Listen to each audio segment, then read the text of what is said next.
I have maybe, I've lost track, but maybe 150 to 200 of these books. As you can see, I write very, very small. And I write every single day. And I begin each day with the following words. Thank you, God, for the gift of another day. Please keep all of us safe and out of harm's way, and help me to help myself. And I truly believe that every day is a gift. And no matter how bad things get, there's always a blessing that you can find if you look for it.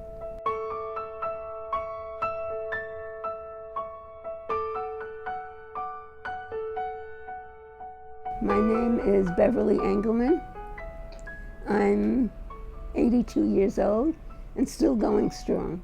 I was born in Brooklyn, and it was my mother and father and my brother, who was 8 years younger than me.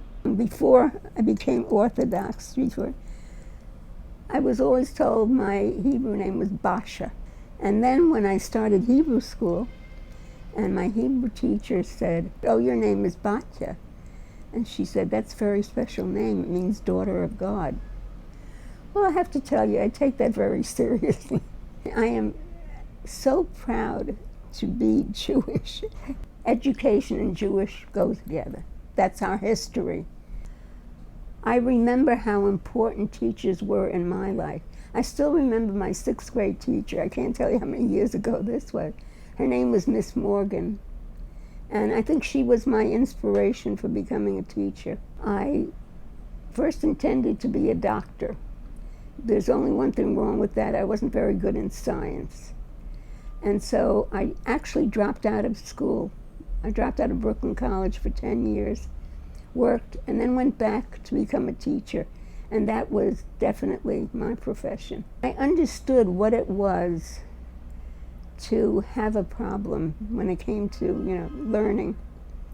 And so I felt that as a teacher, if I had children that were having problems, I knew exactly how to deal with them. And I knew from my own experience that it was possible to overcome the problems and go on to do whatever you wanted to do.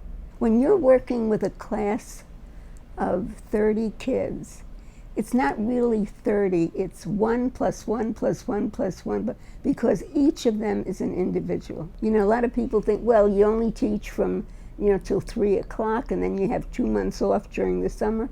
There's a lot of work involved, as if you were on stage for all the time that you're in the classroom. There's no such thing as sitting down and taking it easy. You're always there for the kids. I had a young man in my class who stuttered terribly. And I worked with him. And by the middle of the year, he wasn't stuttering anymore. It wasn't just me, it was me with him. It was a joint effort. And that made me feel really good. I honestly think that the one thing I gave these kids was that they have to believe in themselves. And if they believed in that they could do something, they would be able to do it. And actually, this is the way I'm living my life now, because things are much harder for me. But I keep talking to myself and telling myself, think positively, and you will be able to do whatever it is that you're trying to do.